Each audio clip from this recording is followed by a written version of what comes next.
Hello दोस्तों, कैसे हैं आप सब। आज की हमारी कहानी है सास ससुर के कर्म। रजत की कंपनी उसे 5 सालों के लिए अमेरिका भेज रही थी। रजत की रोजी रोटी इस कंपनी से चलती थी, इसीलिए उसे हर हाल में कंपनी की बात मानते हुए अमेरिका जाना ही था। लेकिन रजत के अमेरिका जाने से यहाँ भारत में रजत के परिवार में बहुत बड़ा तहलका आने वाला था। रजत की पत्नी नीतू, जो कि डिस्ट्रिक्ट कोर्ट में जज है, उसने रजत से साफ कह दिया कि उसे अमेरिका जाना है तो जाए। वह उसकी पत्नी है, इसीलिए उसके साथ उसके घर में रहती थी। लेकिन उसके जाने के बाद उसे उसके माता पिता कोकिला देवी और मनोहर जी से कोई सरोकार नहीं, और वह अपने सरकारी आवास पर चली जाएगी अपने बच्चों को लेकर। रजत ने बोला, ऐसा मत करो नीतू, प्लीज। मानता हूँ मम्मी पापा ने तुम्हारे साथ बहुत गलत किया है, लेकिन वह बूढ़े हो गए हैं, वह अकेले अब कैसे रहेंगे।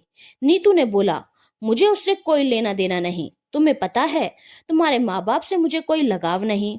उन लोगों ने सिवाय दुख और तकलीफ के मुझे कभी कुछ नहीं दिया है। तुम एक एक बात के गवाह हो और उनके बेटे तुम हो, तो तुम अपना फर्ज निभाओ। मैं तुम्हारी पत्नी थी, इसीलिए मैं तुम्हारे साथ तुम्हारे माता पिता के घर में रह रही थी। लेकिन जब तुम विदेश जा रहे हो तो मैं तुम्हारे माता पिता के घर में नहीं रहूंगी। मैंने आज तक तुम्हारे माता पिता से कुछ भी नहीं लिया है, और ना ही उन्होंने मुझे या मेरे बच्चों को कभी कुछ दिया है, ना ही मेरे या मेरे बच्चों के लिए कभी कुछ किया है। तो मैं इतनी महान नहीं बनना चाहती कि जिन लोगों ने मुझे खून के आंसू रुलाया है, मैं बुढ़ापे में उनकी सेवा करूं, क्योंकि उनका बेटा विदेश जा रहा है। तुम्हारे माता पिता हैं, तुम जानो। मैं अपने बच्चों को लेकर अपने सरकारी आवास पर जा रही हूँ। रजत को पता था कि नीतू किसी भी कीमत पर उसके विदेश जाने के बाद उसके घर में नहीं रहेगी, और उसे यह भी पता था कि नीतू अपनी जगह पर बिल्कुल सही है। उसके माता पिता के कर्म ही ऐसे हैं। रजत धर्म संकट में पड़ चुका था। उसने अपने माता पिता से इस बारे में बात की और बोला कि अगर वह विदेश नहीं जाएगा तो हो सकता है उसे नौकरी से हाथ धोना पड़े। अगर नौकरी चली गई तो वह बहुत मुश्किलों में पड़ जाएगा। नीतू किसी भी कीमत पर इस घर में रुकने को तैयार नहीं है।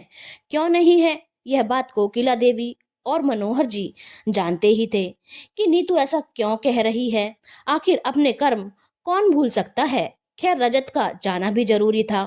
कोकिला देवी और मनोहर जी ने रजत से बोला कि तू विदेश चला जा, रोजी रोटी का सवाल है, कोई चारा भी नहीं है, हम अपना देख लेंगे।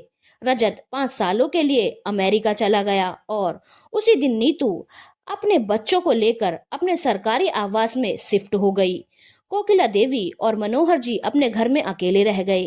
एक दिन तो किसी तरह से दोनों ने गुजारा किया, पर इतने बड़े घर में इस उम्र में अकेले रहना अच्छा नहीं लग रहा था। हालांकि घर में कामकाज के लिए नौकर चाकर थे, लेकिन फिर भी वह एक समय पर आकर अपना काम कर कर चले जाते थे। दिन भर इतना बड़ा घर उन लोगों को काटने को दौड़ता था। ऊपर से दोनों की उम्र 65-70 से अधिक हो चुकी थी। उन्हें अधिक टीवी देखना भी पसंद नहीं था, और घूमने टहलने भी वह ज्यादा नहीं जा पाते थे, क्योंकि कोकिला देवी को कमर का दर्द रहता था और मनोहर जी को घुटनों का। लेकिन वह कर क्या सकते थे। रजत 5 सालों के बाद आने वाला था, और 5 साल इस तरह से अकेले गुजारना सोचकर भी दोनों सहम उठे। मनोहर जी की अच्छी खासी पेंशन थी और पैसों की कोई कमी नहीं थी। आखिर उन्होंने मजबूर होकर निर्णय लिया। कोकिला देवी और मनोहर जी अपने घर पर ताला लगाकर एक वृद्धाश्रम में शिफ्ट हो गए, क्योंकि वहां पर उनके हम उम्र काफी लोग मिल जाते हैं और उनका वक्त गुजर जाता। अकेलेपन जो घर में काटने को दौड़ रहा था, उसे भी वह बच जाते। वृद्धाश्रम के शुरू के 1-2 दिन तो कोकिला देवी और मनोहर जी बहुत उदास थे। उन्हें बिल्कुल अच्छा नहीं लग रहा था। हालांकि 1-2 दूसरे बुजुर्गों ने उनसे कहा कि वह घर परिवार को भूल जाएं। बेटे बहू ऐसे ही होते हैं, बुढ़ापे में माँ बाप को वृद्ध आश्रम भेज देते हैं और उनके बेटे बहू को कोसने लगते। लेकिन कोकिला देवी और मनोहर जी बोलते, नहीं नहीं, ऐसा कोई बात नहीं है। हमारा बेटा तो बहुत अच्छा है, पर उसे ऑफिस के काम से 5 सालों के लिए विदेश जाना पड़ा। तो सबका कहना होता, बहू तो यही होगी। बेटे के जाते ही वह भी आप लोगों को छोड़कर चली गई। यही तो करते हैं आजकल के बेटे बहू। इस पर मनोहर जी और कोकिला देवी चुप हो जाते और कोई जवाब नहीं देते। दूसरे वृद्ध बोलते, अगर आपके पास कोई चल अचल संपत्ति है तो अपने बेटे बहू को बिल्कुल मत दीजिएगा, बल्कि इस वृद्धाश्रम में दान कर दीजिएगा।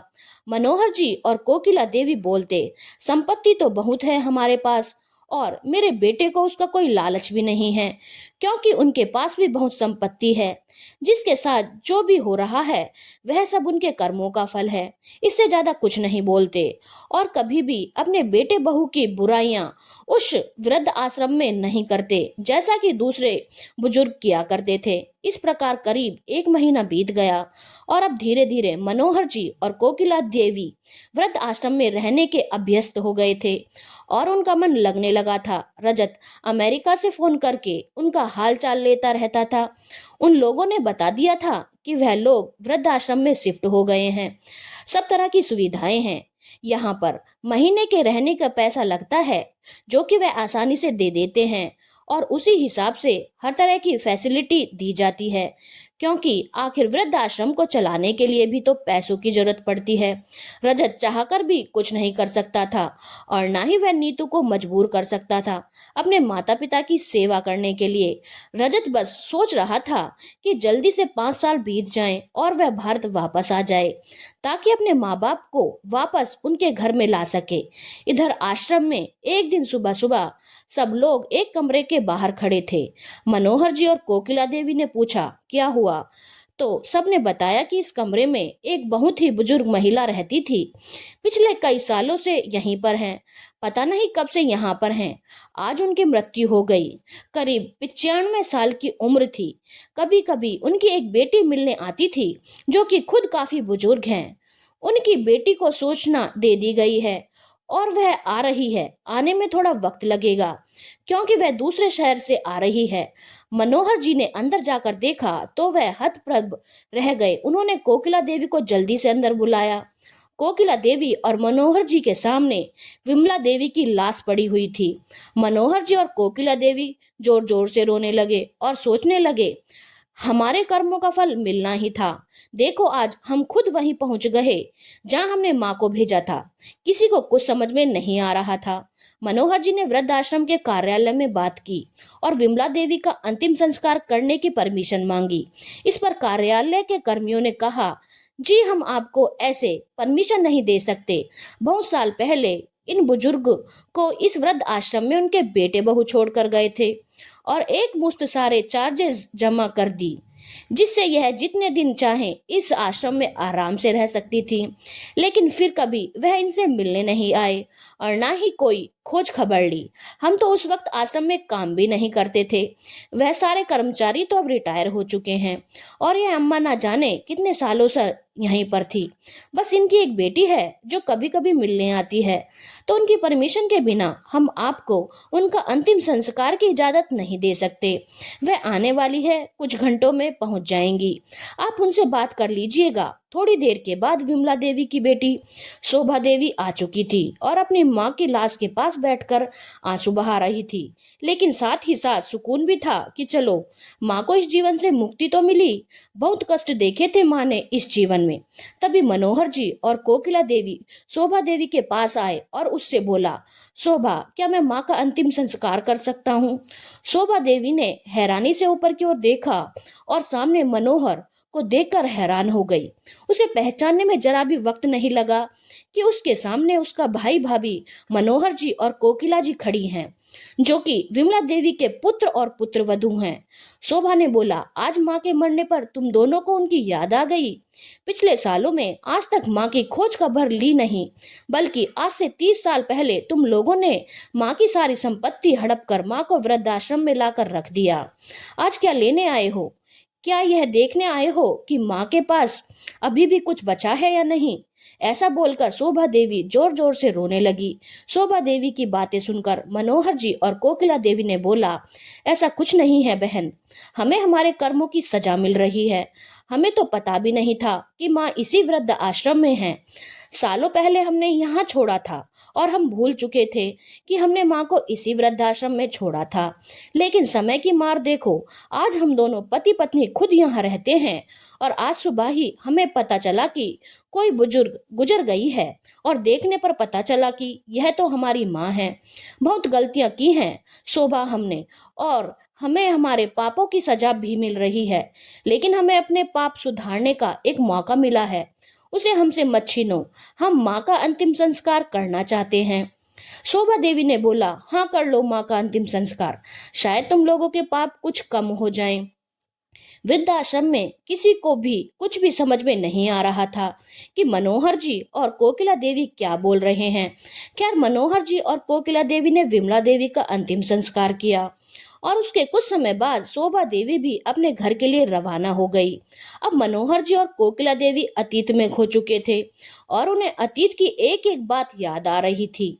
आसपास के बुजुर्ग उनके पास आकर बोल रहे थे, आपने तो बहुत अच्छा किया, एक बुजुर्ग औरत का अंतिम संस्कार किया, आप बहुत अच्छे इंसान हैं। लेकिन अब मनोहर जी से बर्दाश्त नहीं हो रहा था और उन्होंने बोला, मैं कोई अच्छा इंसान नहीं हूँ, मैं बहुत ही नीच घटिया इंसान हूँ। आप लोगों को कुछ नहीं पता। जरूरी नहीं कि आश्रम में रहने वाले सारे लोग बेटे बहू के सताए हुए ही हों।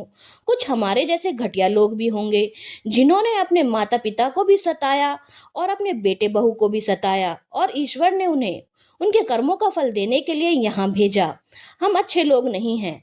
हमारे बेटे बहू बहुत अच्छे हैं और हमारे माता पिता भी बहुत अच्छे थे।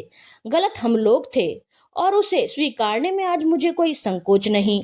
उनकी बातें सुनकर आश्रम के सारे बुजुर्ग और कर्मचारी भी वहां आकर बैठ गए। उन्होंने बोला, मनोहर जी, कोकिला जी, आप लोग अपना दिल थोड़ा हल्का कर लीजिए। आप बताइए क्या हुआ था आपके साथ, क्या किया आप लोगों ने? मनोहर जी ने बोलना शुरू किया।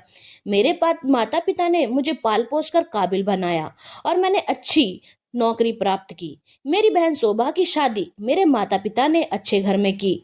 शोभा, जो जानकी देवी की बेटी थी, जो अभी आई थी, वह मेरी सगी बहन है। आश्रम के सब लोग हैरान हो गए। मनोहर जी ने बोला, हैरान होने की कोई जरूरत नहीं। विमला देवी, जिनका मैंने अंतिम संस्कार किया है, वह मेरी माँ है। उन्होंने मुझे जन्म दिया है। अब तो सब लोग हैरान हो गए। मनोहर जी ने आगे बोला, मेरी अच्छी नौकरी लग चुकी थी। मेरे माता पिता ने मेरी शादी कोकिला देवी से कर दी। कोकिला देवी शुरू से ही बहुत अड़ियल, लड़ाकू और दबंग किस्म की महिला थी। उन्होंने आते ही पूरे घर में अपना एकाधिकार जमा लिया। मेरे माता पिता बहुत ही सीधे साधे थे और कोकिला देवी बहुत ही तेज तर्रार औरत थी। साथ ही साथ मैं भी बहुत चालाक और धूर्त किस्म का था। मैंने और कोकिला देवी ने मिलकर अपने माँ पिता की सारी संपत्ति अपने नाम करवा ली। उसके बाद हमने अपनी बहन शोभा का मायके आना बिल्कुल बंद करवा दिया, क्योंकि कोकिला को पसंद नहीं था कि शोभा मायके आए। इसी बीच मेरे पिताजी इस दुनिया से चले गए और माँ विमला देवी अकेली रह गईं। पिताजी के जाने के बाद कोकिला को और खुला साम्राज्य मिल गया था और उसने माँ का जीना मुश्किल कर दिया।